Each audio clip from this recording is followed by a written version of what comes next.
السلام عليكم ورحمة الله وبركاته. ازيكم عاملين ايه؟ يا رب تكونوا بخير. معاكم أميرة أبو زيد. الساعة 4:10 دلوقتي بعد العصر، وانا بصراحة اتأخرت، صحيت بدري ورجعت نمت تاني، فراحت يعني الوقت ضاع معايا، فحبيت ان انا اعمل اكل بسرعة. وكمان عاوزه اعرفكم ان احنا زي ما كنا بنعمل تفريزات لرمضان. التفريزات طبعا دي بتنفعنا في الايام، في الصعوبات اللي احنا شايفينها دي، يعني اي ستبت ممكن يحصل لها حاجه زي كده. انا هنا في حله حطيت عليها في قلبها شويه من الزيت. هنعمل مع بعض وصفتين، علشان في ناس ما بتحبش وصفه وناس بتحب وصفه تانية، فيلا بينا نعمل مع بعض. انا هنا عامل وصفتين، فهحط الوصفتين هيكونوا محتاجين توم، فهحط هنا معلقه كبيره من التوم كده.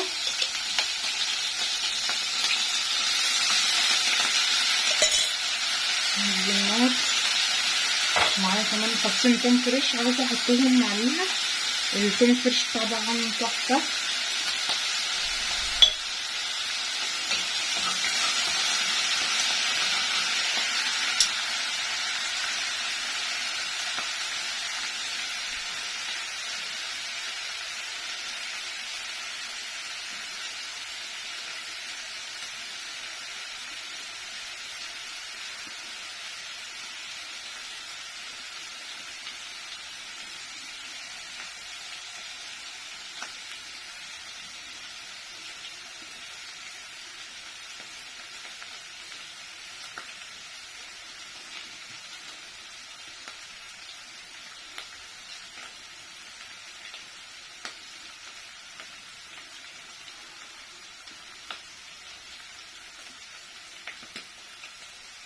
تمام كده، هقلب.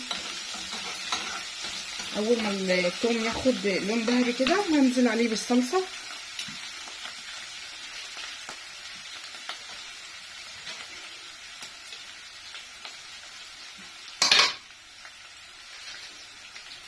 هنا نطلع لك الصلصه اللي احنا عملناها برضو مع بعض.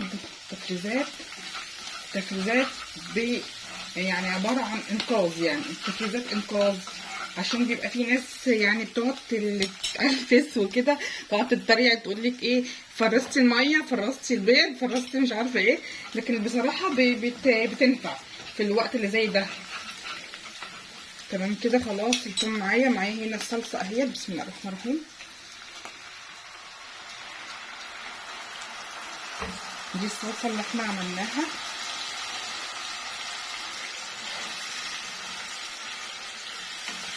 هسيبها برضو تتسبك شويه مع بعضها كده، هي متسبكه بس انا عاوزاها تنشف كويس من الميه. وغسلت الرز طبعا، وهبدا هنا بقى عشان اعمل الوصفه الثانيه بتاعتي. كده الصلصه خلاص بدات تتسبك معايا، وهنا ده الطبخه الثانيه او الوصفه الثانيه. بتاع الوصفه الثانيه دي ايه؟ ميرا ده جرجير؟ لا مش جرجير، ده سبانخ. السبانخ دي انا بحبها وما اكلتهاش خالص السنه دي، خلاص هي يعني هتخلص خالص من السوق. فكل ما اجيب واحده ربطه او حزمه بلاقيها بحطها في التلاجة وبكسل اعملها لان مفيش حد بيشجعني علشان ياكل معايا وكده. فحبيت ان انا بقى اجيب تاني. خلاص بقى هي ما عادش في السوق، يعني بسيط جدا لو لقيت حد عنده. فجبت واحده امبارح وبعد ما صلينا التراويح وجبتها وقلت اعملها النهارده. هما طبعا ما بياكلوش السبانخ، فقلت ناكلها انا ماليش دعوه. فده سبانخ، حطيت الحزمه الواحده عليها حزمه شبت وحزمه كزبره وشبت مع السبانخ. بعد ما غسلتها وقطعتها طبعا بنشيل العيدان بتاعها اللي هي الراس دي، هوريكم بقى ايه. يعني شلنا الراس دي، بنشيل الراس بتاعتها بالشكل ده. وبعدين قطعتها بالشكل اللي انتوا شايفينه، ومعاها الشبت والكزبره، وهحطها على نار هاديه شويه وهغطي عليها عشان تتكمر. يعني ايه؟ يعني الكميه اللي انتوا شايفينها دي كلها هتبدا تقل خالص، وممكن تعملي الكميه دي كلها طبقين بس لما تتكمر، لان طبعا خضار بينزل سوائل. هجيب الحله، هجيب الغطا وغطيها. تمام كده. هجيب بقى ايه بوله كده وهنقص شويه من الصلصه دي، لان طبعا الصلصه دي انا عاملاها للسبانخ والبطاطس. عشان ولادي ما بياكلوش سبانخ، فانا قلت اعمل ايه شويه من البطاطس. هعمل شويه بطاطس وسبانخ الاتنين بنفس التسبيكه التوم. فهبدا كده بسم الله الرحمن الرحيم اشيل شويه.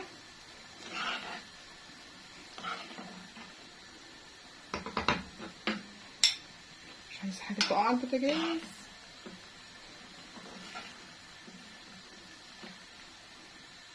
تمام كده. انا هنا قشرت البطاطس وغسلتها وصفيتها. هبدا انا بقى انزل بالبطاطس على الصلصه. بسم الله الرحمن الرحيم. تمام كده.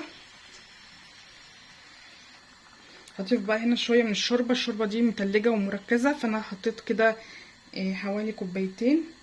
لو ما عندكيش شوربه تقدري تضيفي مكعبات مرق. تمام. ده وش الشوربه يا جماعه، لان انا بشوح اللحمه في يعني معلقه من السمنه البلدي كده.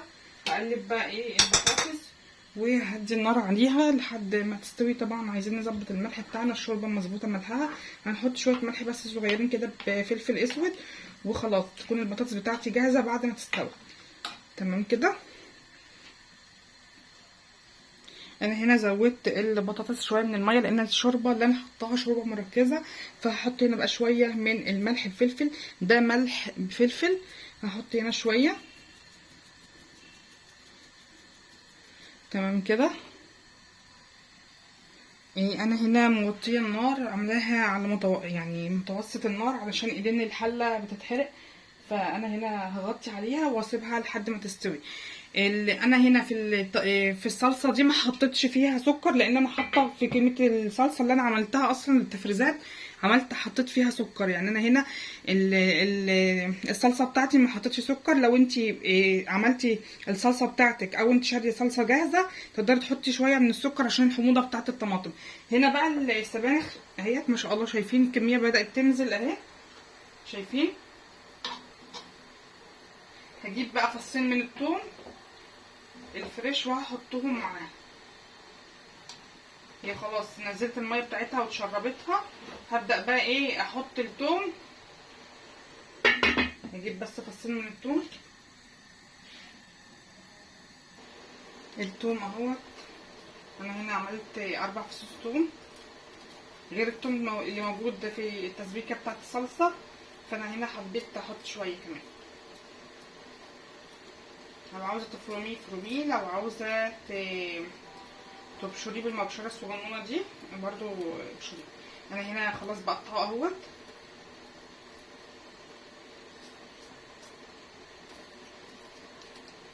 في ناس بتحب على السبانخ دي بتحب تحمر شويه لسان العصفور، عليه لسان عصفور وتحطها. في ناس بتحط شويه من الفول المدشوش، وفي ناس بتحب الرز. انا بحب احط فيها رز.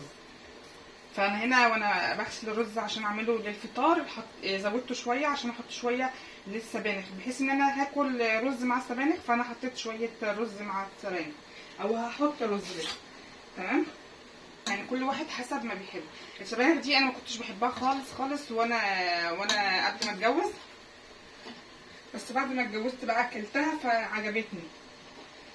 خلاص هنا السبانخ اهي زي ما انتم شايفين بقى. الحله بتاعتنا لسه كمان الكميه الورق ده هتقل خالص بالشكل اللي انتم شايفينه ده. هنزل هنا بقى بالصلصه. بسم الله الرحمن الرحيم. وهضيف بقى شويه من الشوربه.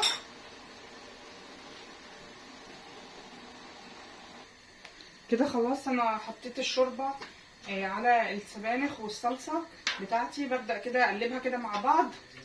هي السبانخ من الاكلات اللي ما بتاخدش وقت خالص على النار برضو، فانا حبيت ان انا اعملهم الاثنين مع بعض، شويه البطاطس مع السبانخ، بحيث ان هو زي ما قلت لكم ان مفيش حد ياكل من دي اللي ما ياكلش من دي ياكل من دي.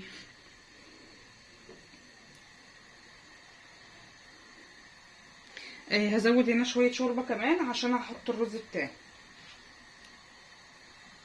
هضيف بقى الملح وفلفل، شويه ملح وفلفل.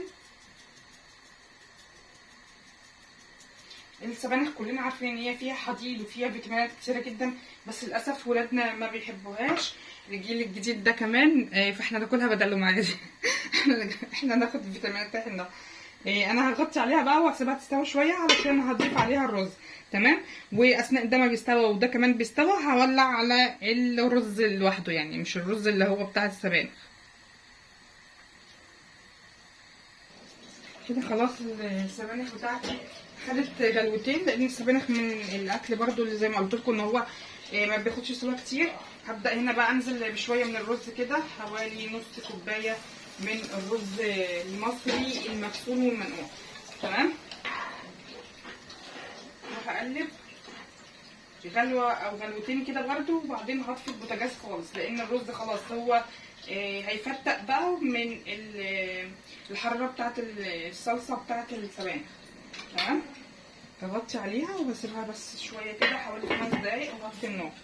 انا مش عاوزه الخلايا الخضراء بتاعه السبانخ كلها تموت، يعني احنا عايزينها حيه، عايزينها حيه. وهنا في حله على النار زي ما انتم شايفين، حله صغيره حطيت فيها شويه من الشوربه وهسيبها تغلي. هحط معاها مكعب من المرقه بالشكل ده. هحط برضو رشاق من الفلفل والملح، ملح وفلفل اهوت. خلاص كده هسيبهم بقى يغلوا وهقول لكم احنا هنعمل ايه. تمام. كده السبانخ خلاص معايا اهي زي ما انتم شايفين. الرز يا دوب اخد غلوتين. هبدا بقى اطفي النار عشان الرز كمان ما يشرخش، وفي نفس الوقت هو هيتشرب من السوائل اللي موجوده في السبانخ. تمام كده خلاص كده تمام. دي اول وصفه خلصت معايا. لسه البطاطس طبعا ما استوتش اهي، والشوربه دي هسيبها بس تغلي شويه. الشوربه زي ما انتم شايفين بدات تغلي معايا. هبدا هنا زي ما انتم شايفين او زي ما احنا كنا عاملين مع بعض، شايفين الحاجات دي بتنقذنا ازاي. بجيب هنا بقى شويه من الشعريه لسان العصفور اللي احنا كنا محمرينها في فيديو قبل كده من التفريزات. هبدا هنا احط شويه كده. بسم الله الرحمن الرحيم. حطيت هنا حوالي 4 معالق، 5 6. حطيت شويه لسان عصفور اهوت. هحط بقى معلقتين من شعريه الرز، يعني لما بيكونوا الشعريتين مع بعض بيبقوا شكلهم حلو في الطبق. يعني ممكن لو عندك اللي هو الحروف او التروس دي بتبقى برضو شكلها حلو للاطفال اللي بيحبوا يغيروا في الاكل. انا هنا حطيتها اهيت. انا هنا مظبطه طبعا الملح والشوربه بتاعتي تمام. هسيبها تغلي شويه وبعدين هطفي عليها واغطي عليها وهسيبها تكمل سواها في غليان الشوربه. الساعه معاكم كام يا جماعه؟ احمد الساعه كام؟ يعني هي الساعه كام؟ بيقول لي لسه ساعه و4 دقايق. لسه ساعه و4 دقايق. انا هنا كنت بدات الساعه كام؟ 4:10. بودي الساعه كام دلوقتي؟ 5 و6 دقايق، يعني بقى لي ساعه. عملنا البطاطس خلاص اهيت 5 دقايق كده وهطفي عليها. الشعريه خلاص، السبانخ خلاص، ولعت على الرز وكمان حمرت اللحمه حمرتها، كانت عندي متبقيه يعني فحمرتها بالشكل ده. وطبعا هسخنها في الميكرويف ساعه ما نيجي نفطر يعني، او احط الاكل على السفره. تمام كده. هعمل بقى العصير بتاعي سريع هنعمله مع بعض، وهو بس عشان اسقعه انا حاطه تلج في الفريزر. هعمل بقى هنا العصير بتاعي عصير سريع. معايا هنا السكر وشويه من الميه كده. تمام. وهقلب السكر ده لحد ما اتاكد ان هو خلاص داب معايا. هقلب كده خلاص. انا دوبت السكر كويس. هبدا بقى هنزل ده عصير مركز كده بنشتري جاهز. احط حوالي كوبايه من العصير ده. تمام. وهقلبه بقى، هقلبه علشان يكون من فوق زي تحت كده.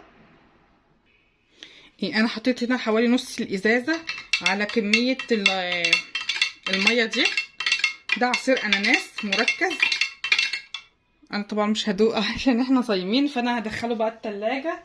وانا حطيت السكر كده حسب يعني بالنظر وحسب ما انت بتحبي. في ناس بتحب الحاجه مسكره قوي فطبعا ده غلط، والمتوسط طبعا احسن. فانا هنا حطيت السكر هدخله بقى التلاجة وهسيبه لحد مثلا قبل المغرب ب5 دقايق. هطلعه واحط فيه تلج. تمام.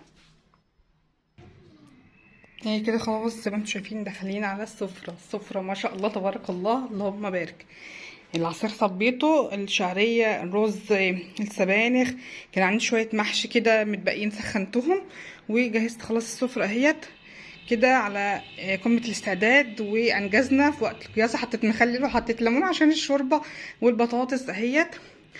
وان شاء الله تجربوا الوصفات اللي انا عملتها والفيديو يكون عجبكم. ما تنسونيش تحطوا لي لايك بقى للفيديو عشان ترفعوا الفيديو، وكمان يكون دعم ليا. مش عارفه في ايه، ابن الجيران ملناش دعوه بيه. شايفين البطاطس بتاعتي لونها تحفه، وكمان مرمله وحلوه قوي مستويه، وزي ما انتم شايفين بقى السبانخ والرز والشعريه. ويا رب تكون الفيديو خفيف عليكم واكون خفيفه عليكم. وما تنسوش تحطوا لي لايك عشان يرفع الفيديو ودعم ليا، وكومنت حلو منكم كده كده كده كده كده كده، عايزه كده كده. عاوزه منكم دعم وكومنت حلو علشان تدعموني، وان انا اتشجع واعمل لكم فيديو كل يوم بوصفات مختلفه. ويا رب يا رب يكون الفيديو عجبكم، وكل سنه طيبين. كانت معاكم اميره ابو زيد. ما تنسوش تحطوا لي لايك، ولو اول مره تشرفوني في قناتي يا ريت ما تنسوش تحطوا لي سبسكرايب القناه او اشتراك علشان تشوفوا كل الفيديوهات بتاعتي اللي هنزلها ان شاء الله. وكل سنه طيبين. وانا بقى جهزت كده، هدخل بقى على السريع اشطب شويه حاجات اللي في المطبخ على اما الاذان ياذن، وبعدين هنلبس وننزل ان شاء الله نصلي العشاء والتراويح في المسجد. تقبل الله منا ومنكم صالح الاعمال. اشوفكم على خير في فيديو جديد، وبحبكم في الله، وباي باي.